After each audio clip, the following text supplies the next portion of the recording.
रामकृष्ण हरी, हर हर महादेव. आपल्या सर्वांचे आमच्या लाईव्ह रिंगण न्यूज चॅनलमध्ये सर्वांचे हार्दिक स्वागत आहे. मी आज आपल्याला जुने गाव आशिव महादेव मंदिर या ठिकाणी घेऊन आलेलो आहे. मित्रांनो, आज खूप आपल्याला या ठिकाणी एक आनंदाची बातमी सांगायची आहे. ती म्हणजे आपल्या आशिव येथील जुन्या गावामध्ये महाशिवरात्रीच्या पवित्र निमित्ताने महादेव मंदिराची सर्व दुरुस्ती आणि स्वच्छता, सुशोभीकरण अत्यंत सुंदर या ठिकाणी काम करण्यात आलेले आहे. आपली परंपरा, संस्कृती आणि श्रद्धा जपणारे हे मंदिर म्हणजे आपल्या गावची ओळख आहे. अनेक वर्षापासून येथे भाविकांची श्रद्धा कायम आहे. या ठिकाणी अनेक पिढ्या दर्शनासाठी येत राहिल्या आणि आजही तीच भक्ती आणि उत्साह कायम दिसतो. महाशिवरात्री हा भगवान महादेवाचा अत्यंत महत्त्वाचा सण आहे.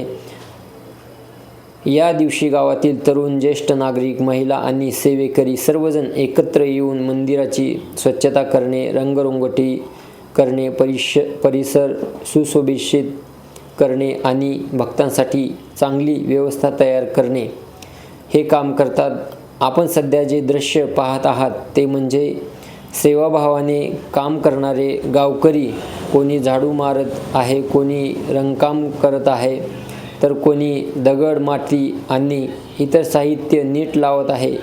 हे फक्त काम नाही, तर ही सेवा आहे देवाची आणि गावाची. आजच्या काळात शहराकडे लोक वळत असले तरी गावातील मंदिर आणि परंपरा आपल्याला पुन्हा एकत्र आणतात. मंदिर केवळ पूजेचे स्थान नसून ते एक सामाजिक, सांस्कृतिक आणि आध्यात्मिक केंद्रे आहेत. या कामामधून एक नवीन नवचैतन्य निर्माण होत आहे. गावातील तरुण मंडळी पुढे येऊन जबाबदारी घेत आहेत. ही अतिशय आनंदाची गोष्ट आहे, कारण परंपरा टिकवायची असेल तर पुढील पिढीला जोडणे अत्यंत गरजेचे आहे.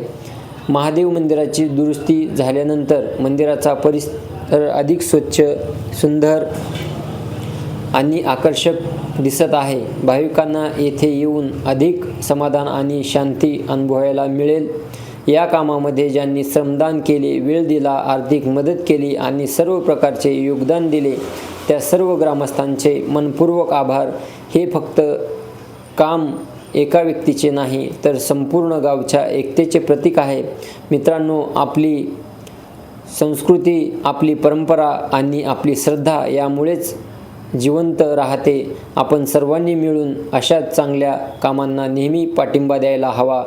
महाशिवरात्रीच्या निमित्ताने आपण सर्वांनी भगवान महादेवाकडे अशीच प्रार्थना करूया की आपल्या गावात सुख, शांती आणि समृद्धी कायम राहो. उद्या महाशिवरात्रीनिमित्त आपल्या याच मंदिरामध्ये हरिभक्तपरायण धनराज महाराज रिंगणीकर यांचे कीर्तन या ठिकाणी ठेवण्यात आलेले आहे. रात्री 12 वाजता या ठिकाणी अभिषेक करण्यात येणार आहे. तरी याही कार्यक्रमासाठी सर्व गावातील भाविक भक्तांनी, तरुणांनी